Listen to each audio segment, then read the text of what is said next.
Okay, no opening story today because I was told I have to hurry.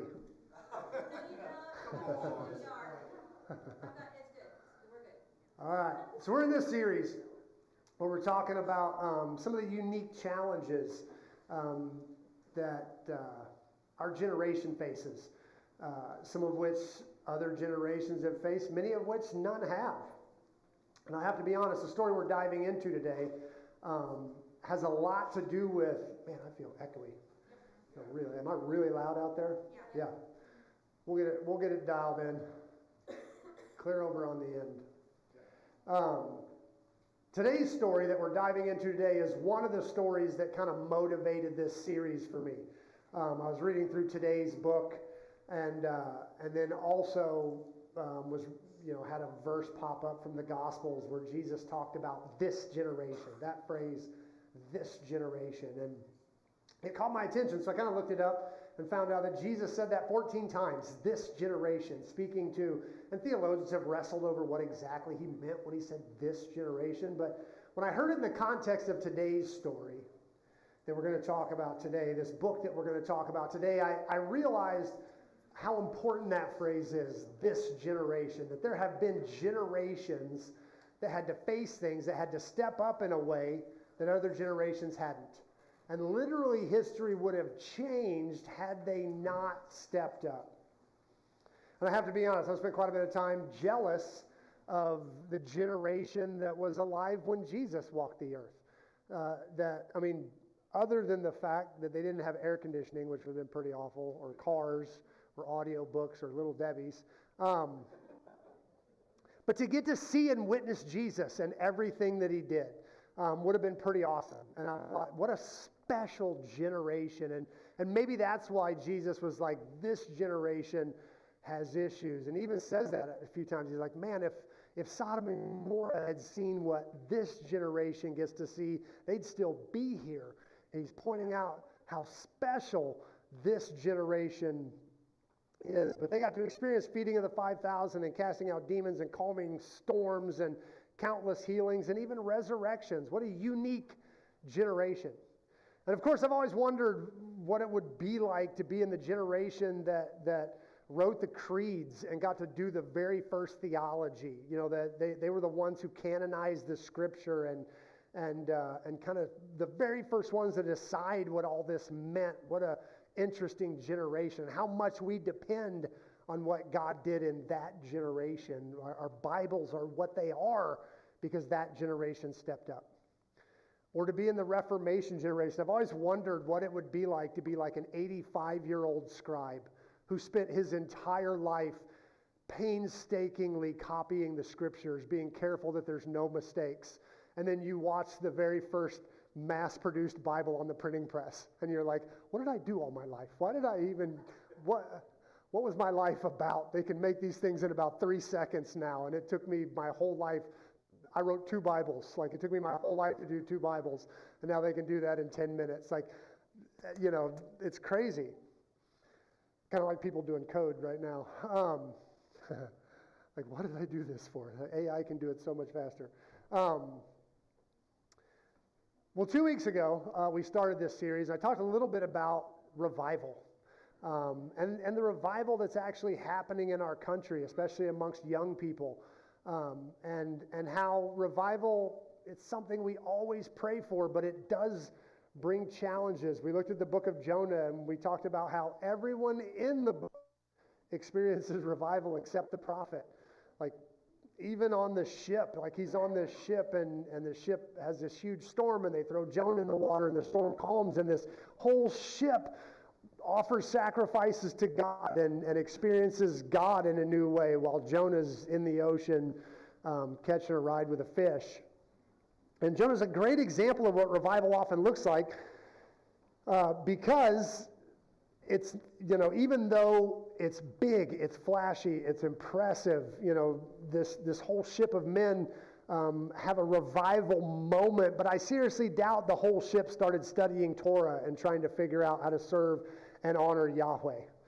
I have a feeling they probably went back to their lives. The city of Nineveh has this huge revival. They put on sackcloth and ashes, and they repent of all their behavior. And I seriously doubt that the whole direction, well, we know historically the whole direction of Assyria, of which Nineveh was the capital city, the whole direction of the country didn't change. They kind of stayed on a bad path, but that doesn't mean they didn't experience revival. And I think revival's often that way. We have masses of people who have a fresh experience with God, and that's awesome and that's important. But it doesn't necessarily mean it changes the direction of the nation in the long term. I think, prophetically, we still see a direction that we're going to follow, but that doesn't mean that we don't need to experience revival in our generation. We don't need to experience a new move of God, a fresh move of God in our generation.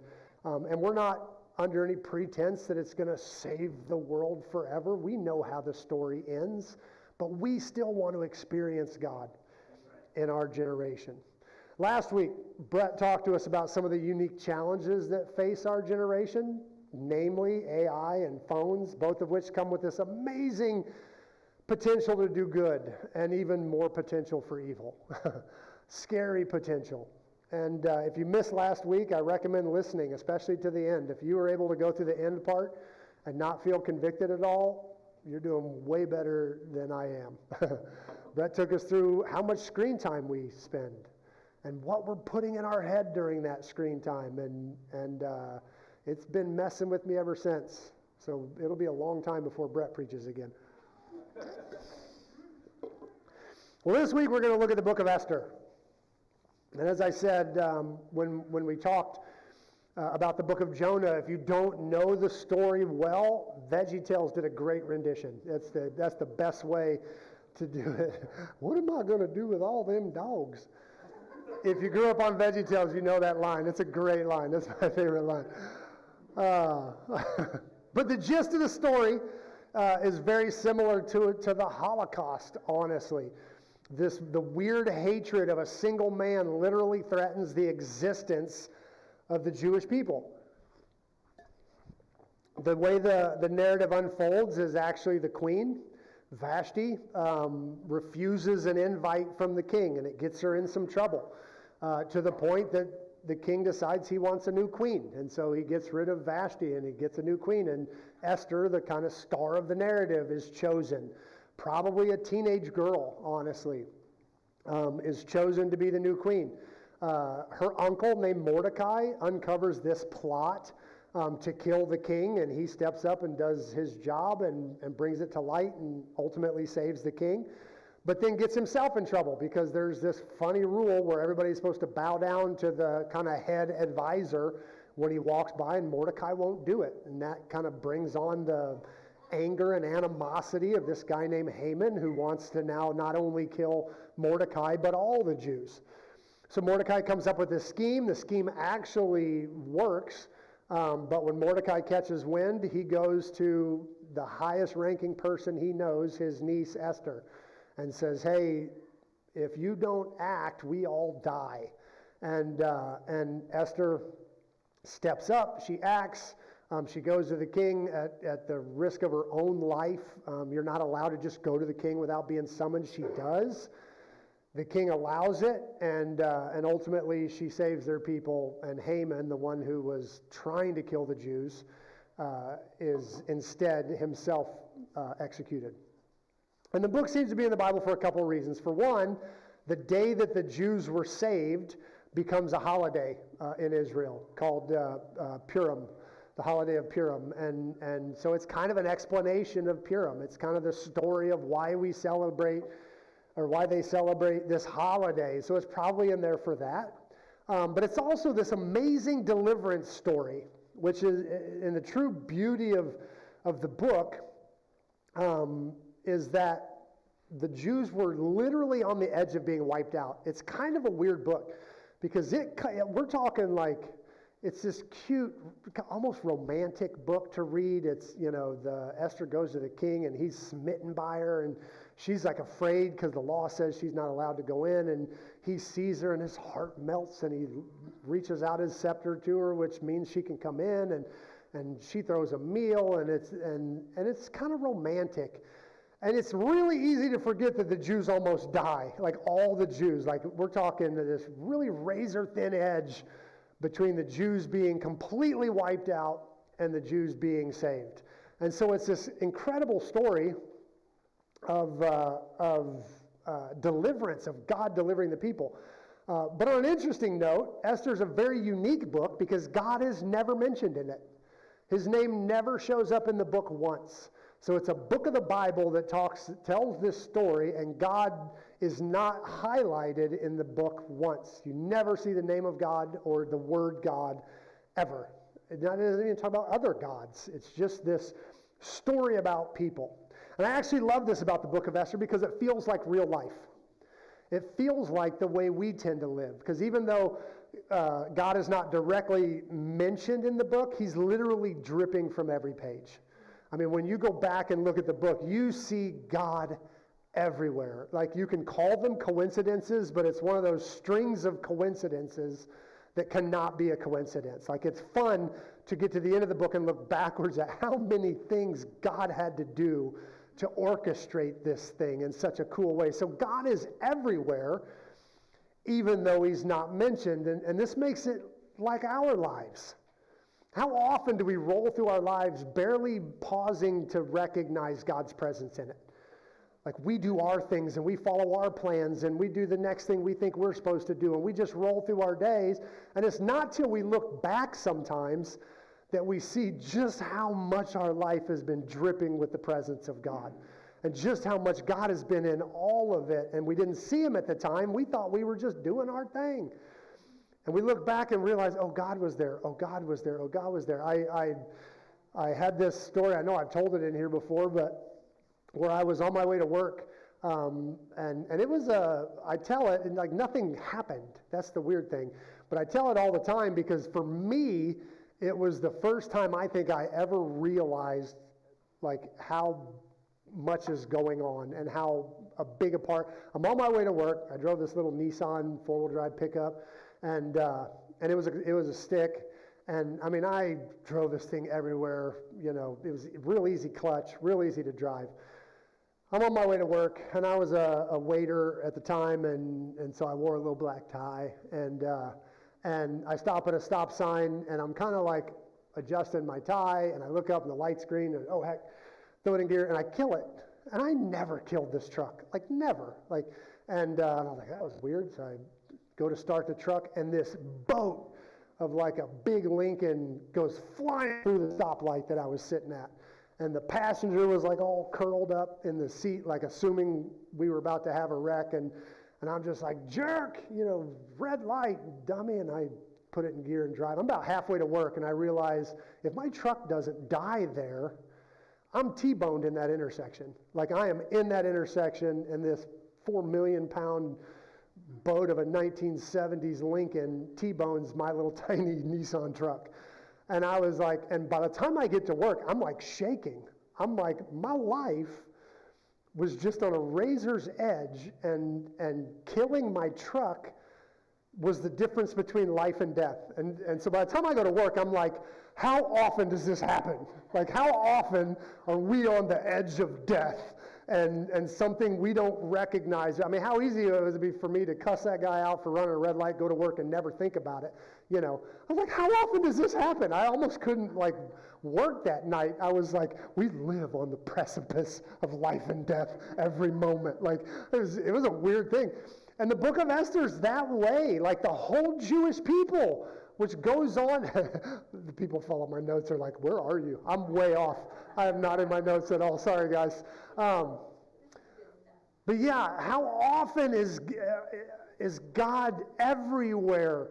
Like that we can't even see. Our story is dripping with the presence of God, and we rarely even mention or recognize. And that's the book of Esther. He's everywhere, and they don't talk about him at all. But the main thing I want to pull out of this book, the element that made me want to teach this book, is right in the beginning of the story. And I have never heard anyone preach on this before. I've never heard anybody really talk about this other than to make some jokes about the story, because it is kind of comical. I've actually listened to probably a dozen sermons over the years on this book. I've read a couple books about the book of Esther, commentaries on it. Never once heard anybody comment on this particular element of the book. So I might be reaching. I might be way off here. I took a line from Brett. I thought it would be fun. I had AI write me a sermon off of this part of the passage, and AI didn't come up with this part. So I'm off of AI, so I may be way out in left field, because we all know AI knows everything. But what happens at the beginning of the book is that during a festival, King Xerxes calls for his queen, Vashti. She was very beautiful. He wanted to show her off.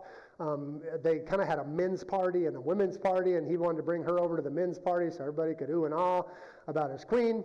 And Vashti was hosting a party in the women's quarters, and she says no. She ignores the summons, which upsets the king very badly. This is where things kind of get weird. And honestly, I think it sets the tone for the entire book, because here's what happens. It says, he immediately consulted his wise advisors, who knew all the Persian laws and customs, for he always asked their advice. The names of these men were, read those on your own, I'm not even going to try. They met with the king regularly and held the highest positions in the empire. What must be done to Queen Vashti, the king demanded. What penalty does the law provide for a queen who refuses to obey the king's orders properly sent through his eunuchs? That dude answered the king and his nobles, Queen Vashti has wronged not only the king, but also every noble and citizen throughout your empire. Women everywhere will begin thinking for themselves. No, women everywhere will begin to despise their husbands when they learn that Queen Vashti has refused to appear before the king.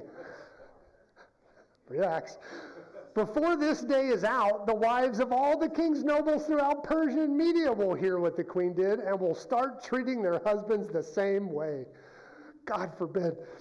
There will be no end to the contempt and anger. So if it please the king, we suggest that you issue a written decree, a law of the Persians and Medes that cannot be revoked. It should order that Queen Vashti be forever banished from the presence of King Xerxes, and that the king should choose another queen more worthy than she.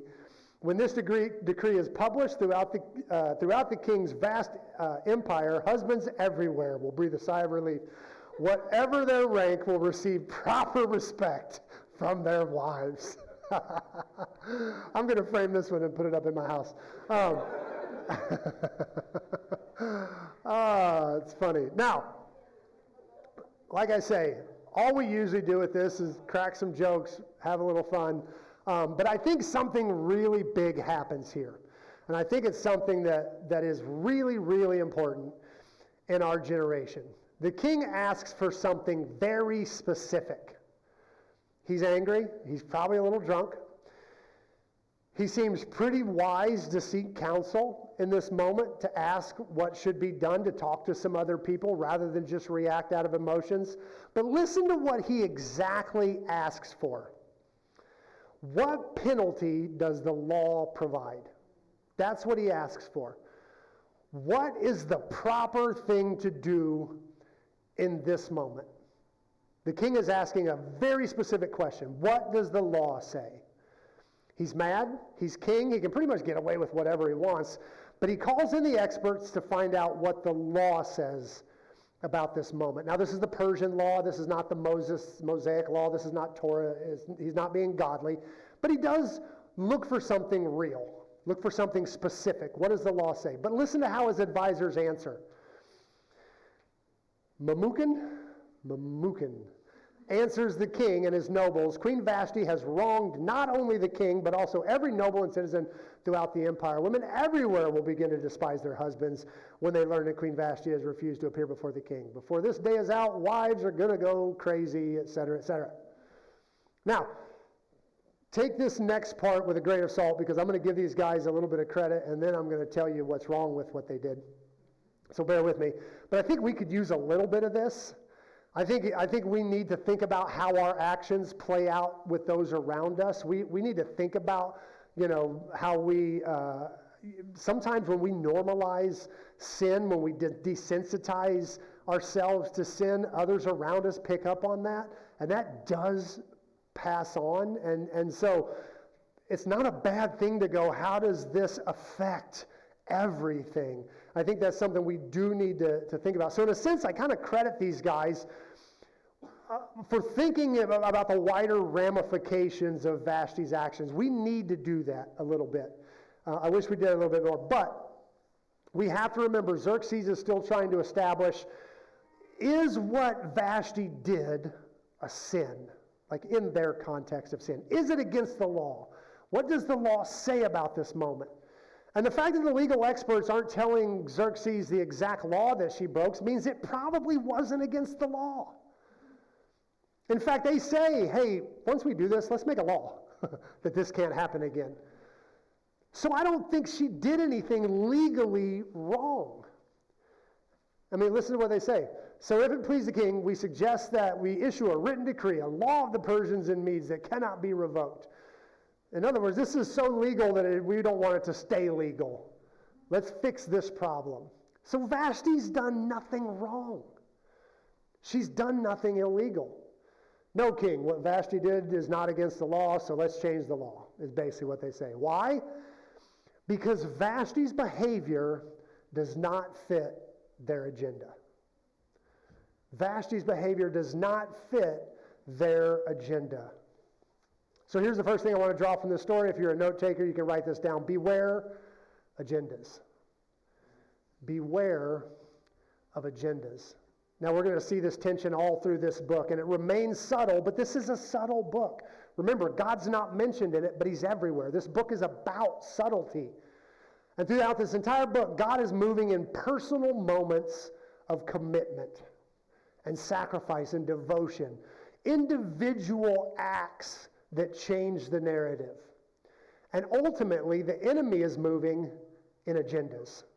Watch how this happens. Some examples. Chapter 2, Mordecai uncovers an assassination plot against the king. And there's no reason for Mordecai to love this king.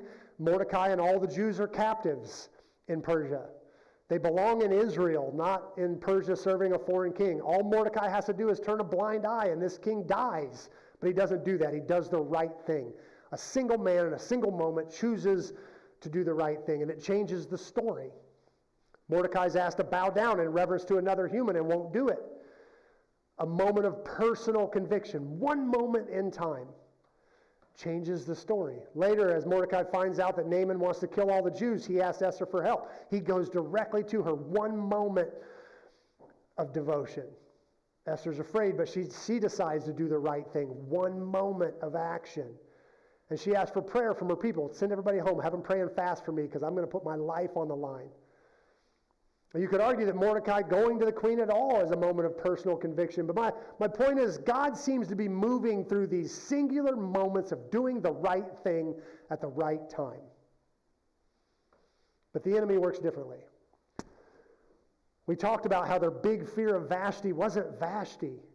It wasn't what she did. They're not concerned with the singular moment. They're concerned with the fact that they have an agenda and she threatens the agenda. If she does this, everyone will do it, and that's not our narrative. They aren't concerned with the king's marriage. They aren't concerned with the king's happiness. They're concerned with their agenda, and Vashti is threatening that. Then later, it says this, sometimes later, King Xerxes promoted Haman, the son of, I'm not going to try, the Agagite, over all the other nobles, making him the most powerful official in the empire. And all the king's officials would bow down before Haman to show him respect whenever they passed by. For so the king had commanded. But Mordecai refused to bow down and show him respect. When Haman saw that Mordecai would not bow down and show him respect, he was filled with rage. This is so powerful. They aren't angry at Mordecai for something that Mordecai is doing. They're angry about the fact that he's not fitting the narrative. He won't do what everyone else is doing. He won't follow the agenda. He's not doing anything to bother them. Him not bowing doesn't change their day at all. Like there's nothing's been taken away from Haman. Haman still gets to go home to the same house, the same family, the same wife, all the same stuff. It just drives him crazy that one dude won't bow to the narrative. That one dude won't do what he's supposed to do. He's not bothering anybody. He's actually doing a good job. He's a good citizen. He does his job. Well, he saved the king.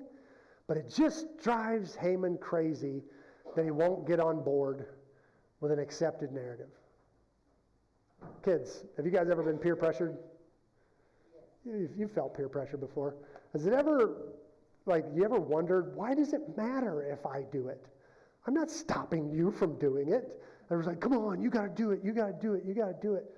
And you're like, I don't want to do it. I'm not saying you can't do it. I just don't want to. But peer pressure is always, the nature of the enemy is to get you to bow. The enemy wants you to bow. And when you won't bow, it drives him bananas.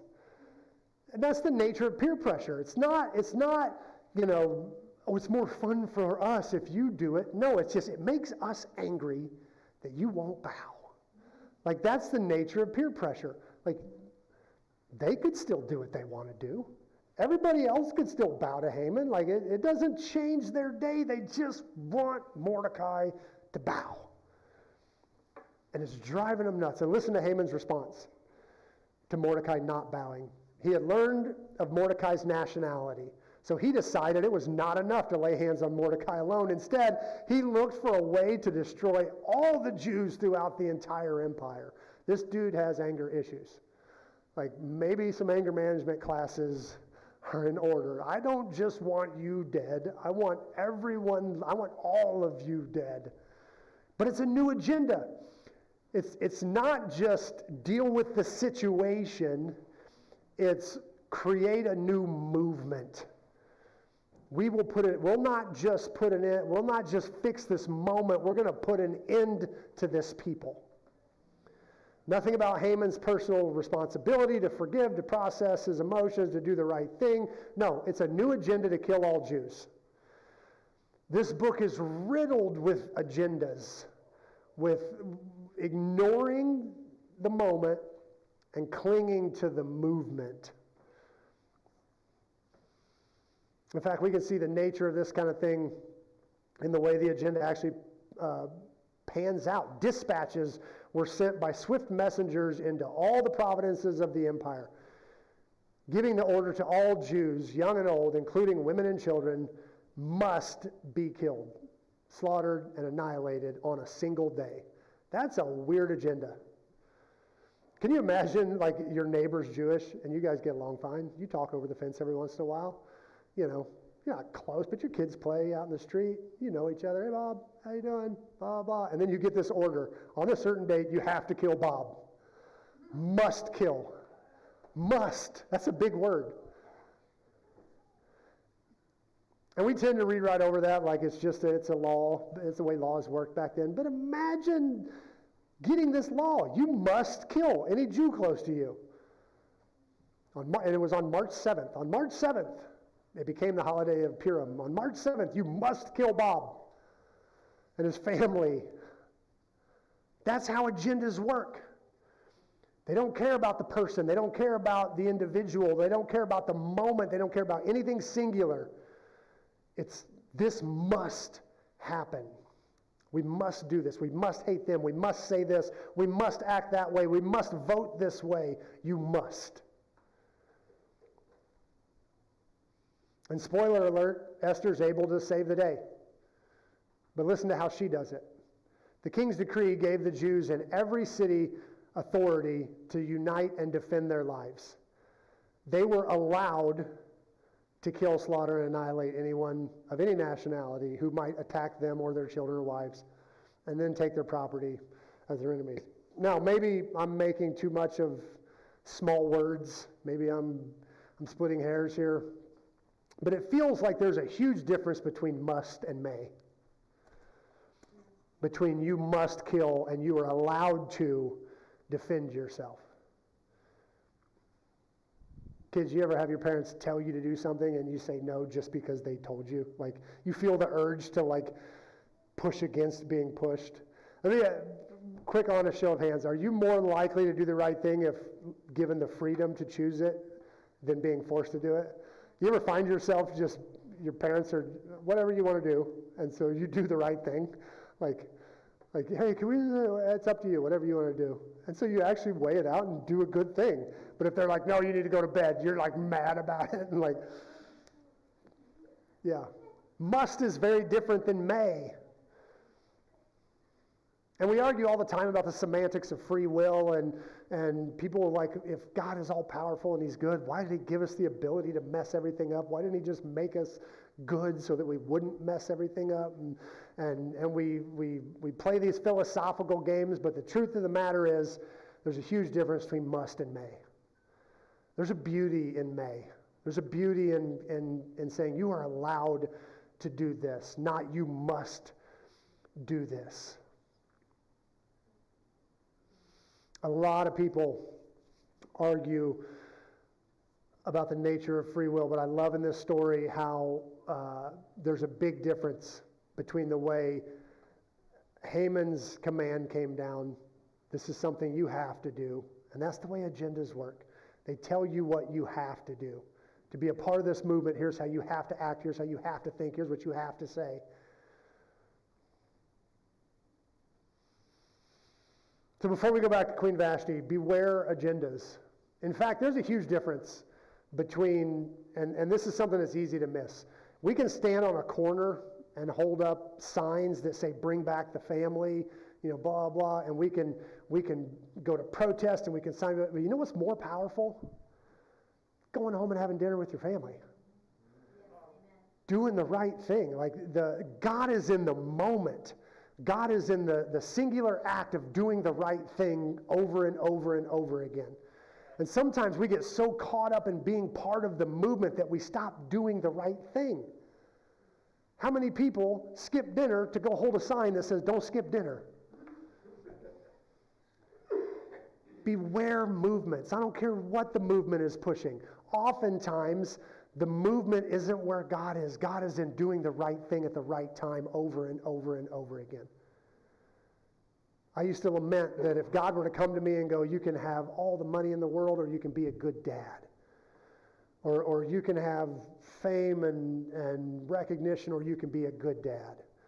You can be stunningly handsome or be a good dad. I got both. I don't know. No. Or be a good dad. It would be a no-brainer decision. You'd pick good dad every time. That's what's truly important, and we all know it. The bummer is, it's not a one-time decision. It's 10 million little decisions every single day. It'd be easy if God would just go right or left. Money or dad? I'll be a dad. I'll be a good dad. But you don't get to make that decision once. You have to make it when you wake up in the morning, and you have to make it again 3 minutes later, and you have to make it again 3 minutes later, and you have to make it again 3 minutes later. So let's go back to Queen Vashti. In chapter 1 of this book, we already find ourselves in a world full of agendas. We recognize that there are movements in this land that are big movements of ideas. There's agendas everywhere. Vashti's actions aren't judged according to anything real like a law. They're weighed against the cultural narrative, the underlying agenda. And the book continues this way all throughout. In the midst of these agendas are God making individual moment by moment decisions with people. Do the right thing. Don't do the right thing. It's in this moment that it matters. And this distinction highlights a major reality underlying this book, and it's the second point this morning. This is not our home. This is a major theme in this book. The Jews are not home in Persia. The reason Mordecai doesn't bow down to Haman, even though the king commanded it, isn't because Mordecai hated the king or hated his rules or hated Haman. It has nothing to do with any of that. It's not even that Mordecai, was trying to be rebellious. Mordecai didn't obey the laws because he obeyed different laws. He's a Jew, and he lives like a Jew, and Jews don't bow down to other humans. Mordecai and the Jews were citizens of another kingdom, and this book is full of what it means to be in a kingdom but not of a kingdom. To live in a place that is not your home. Mordecai and Esther are good citizens. They do the right thing. They do what they're called to do for the nation they're living in. They participate the way they're supposed to, but they make it clear that ultimately they are on the side of God and the Jewish people. Period. They're on the side of God and God's people. You have to be cautious if you ever find yourself aligning with anything. Doesn't matter if it's a party, an idea, a philosophy. more than you align with Scripture.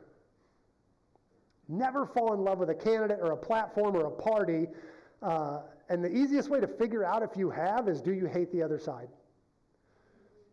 If you hate the other side, then you probably have the wrong allegiance. You've probably bought into an agenda and a narrative. Because Jesus didn't hate the other side. Jesus talked and debated, and when someone reached out, he always reached back. As Americans, we should want what's best for America, but we aren't Americans first.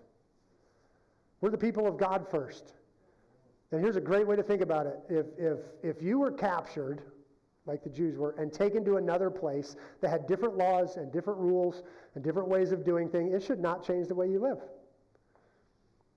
Because you shouldn't live the way you live because of, laws and rules. Now, there are some, speed limits and things like that. If I go to another country and the speed limit's higher, I'm following that speed limit. But for the most part, it should not change your morality one bit, because your morality shouldn't be... If the only reason you're not murdering is because the American law says not to murder, that's the wrong reason not to murder. And if you went to a land where they allowed murder, you still shouldn't murder. It shouldn't change the way you live, because you are a citizen of a different kingdom. And that may seem subtle, and it may feel like those are really the same thing, just doing what the Bible says or doing what the law says. They're kind of the same thing. But believe me, your enemy doesn't care what party you vote for. Ultimately, the enemy just wants you to forget who you are. And I'll say it this way, and this can be point number 3. The enemy wants you to bow. Ultimately, that's what the enemy wants. Haman doesn't care that Mordecai saved the king. He doesn't care that he's good at his job. He just wants him to bow. Satan's third temptation to Jesus was, you can have all this. All you have to do is bow. Your enemy wants you to bow. The defining feature of agendas is that you bow. We talked about that. My 4th point this morning is easier if I just state it and then unpack it. So here goes. There's more going on than you can see.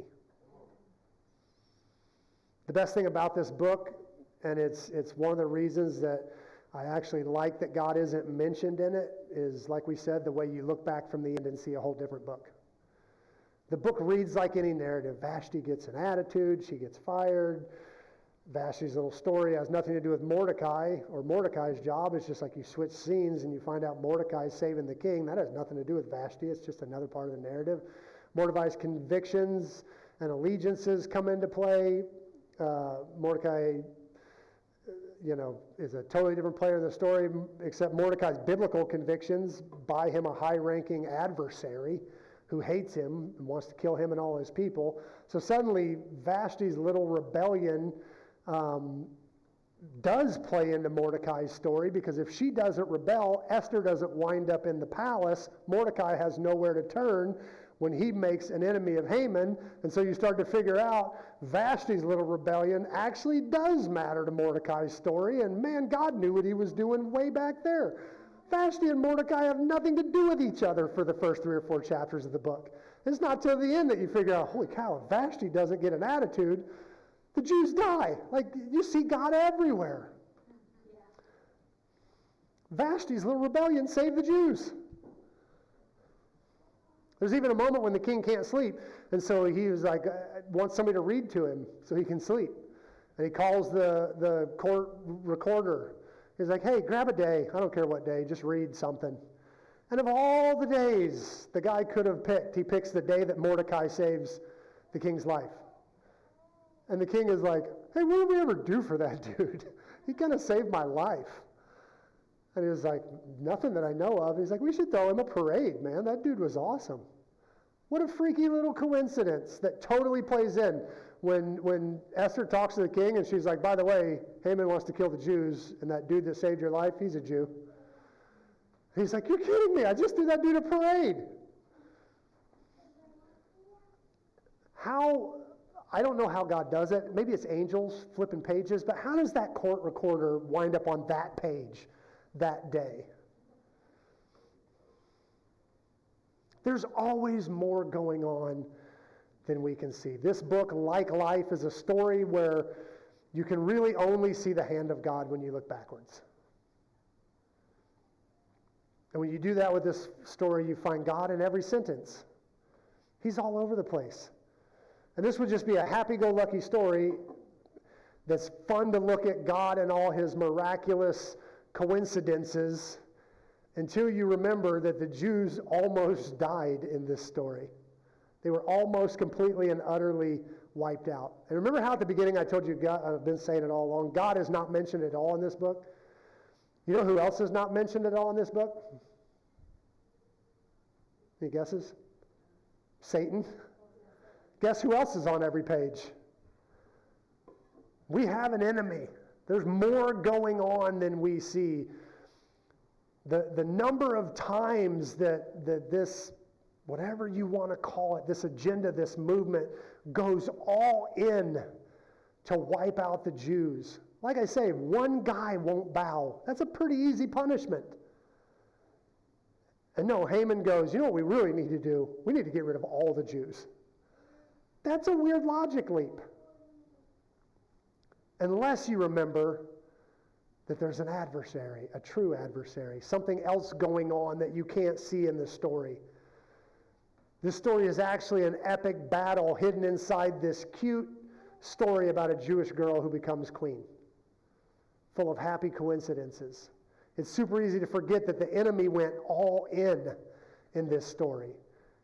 He went all in trying to wipe out not only the Jews, but the Messiah who was in the lineage of these Jews. He went all in. There's an old saying, it's actually Mark Twain said it, said if you put red ants and black ants in a big jar, they'll go to either side and make their little colonies, leave each other alone. And he goes, but if you shake the jar, they freak out and attack each other. He goes, next time you find yourself attacking someone, stop for a second and ask who's shaking the jar. Mark Twain was so smart. He said things cool. Who's shaking the jar? You have to wonder how Haman could hate one guy for one action so much that he wants to commit genocide. Who's shaking the jar?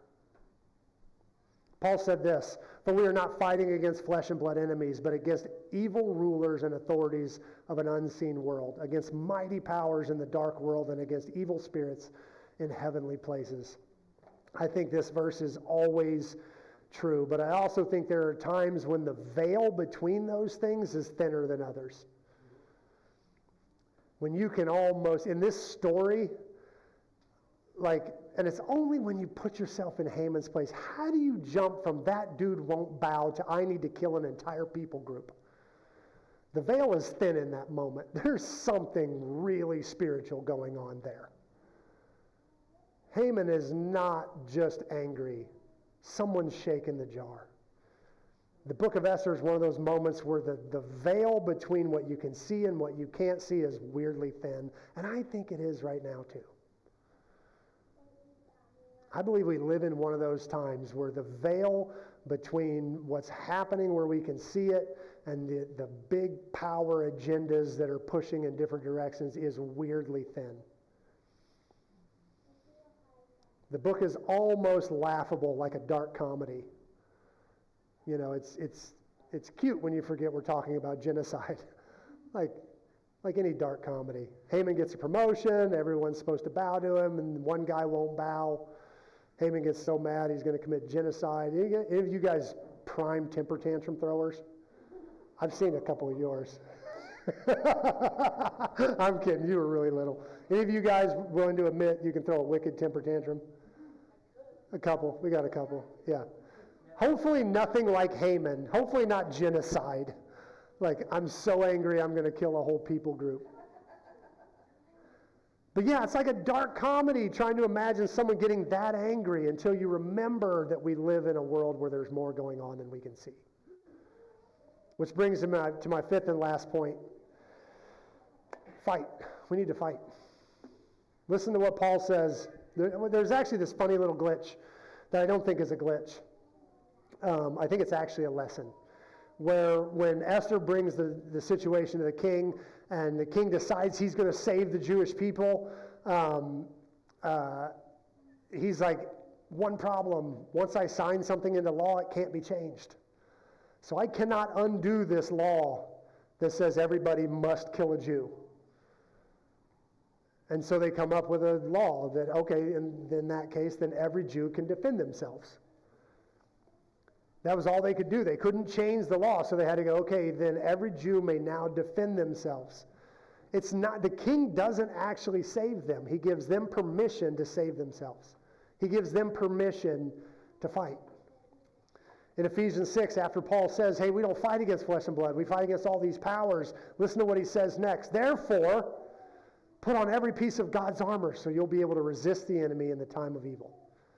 Then after the battle, you will be standing firm. We can't just sit back and wait for God to fight for us.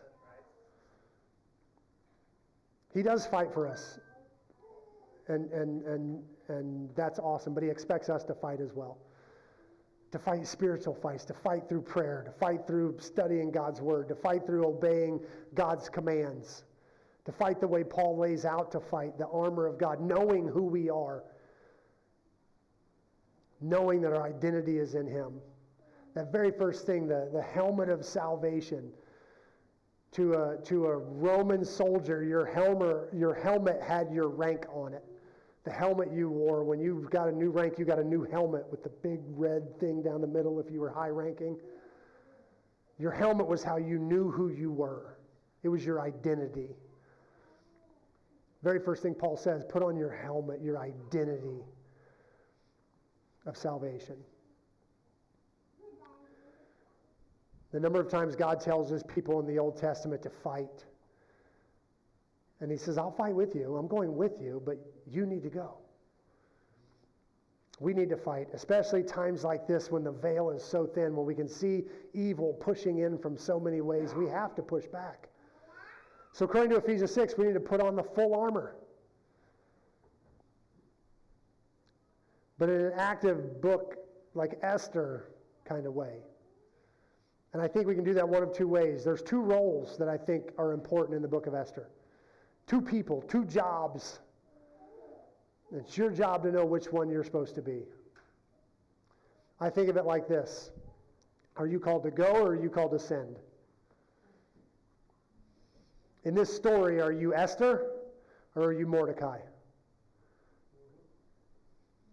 Esther is essential. She's got the inroad. She's got the path to the king.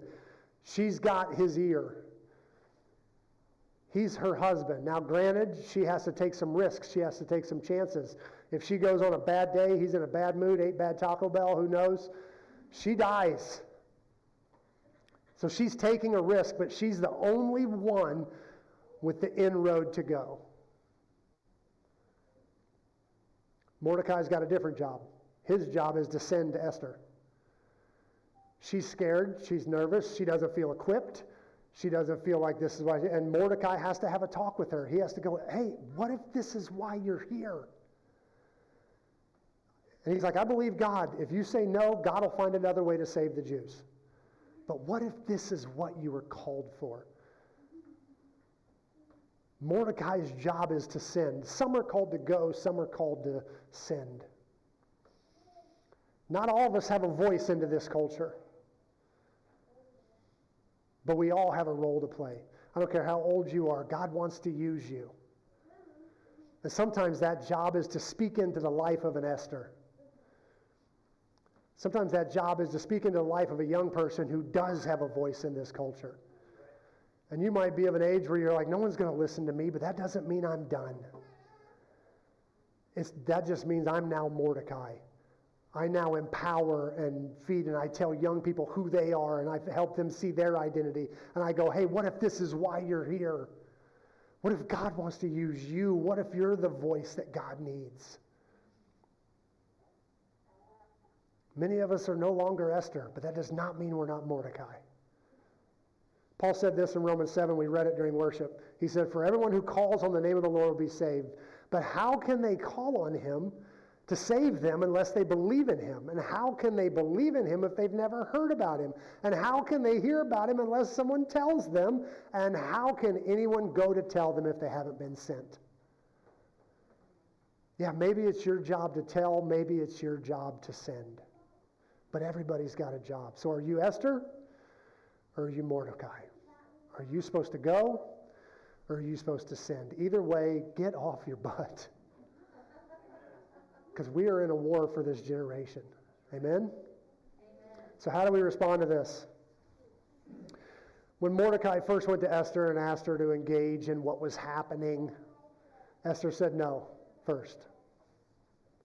And Mordecai said the line that I think this book is probably most known for. He said, "Who knows if perhaps you were made queen for such a time as this?" For such a time as this. So the way that I'd love to respond to this message is to contemplate that statement. Esther was the queen. It was crazy how she got there, but there she is. Don't think that you're queen,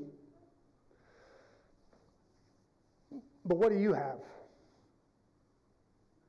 Maybe you've struggled your whole life and now you're finally a little bit comfortable. You have a little bit of money in the bank and you can breathe. What if you're here for such a time as this?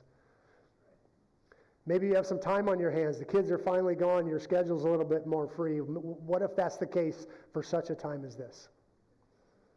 Maybe you find yourself surrounded by friends and you have some influence and suddenly you have a voice. What if you're given that for such a time as this? Maybe you have a voice in the life of one young person who for some reason likes you and listens to you. What if you were given that moment for such a time as this? Maybe you have a relationship with your neighbor and they don't go to church.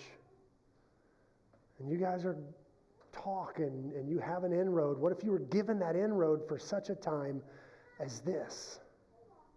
Whatever it is, whatever you have, whatever you bring to the table, what if it's for such a time as this? What if this generation, our generation, is an Esther story? And there's way more on the line than we could ever dream of. And there's way more going on than we can see. And what if we're here for such a time as this? That's the question I want you to wrestle with. Let's go to the table.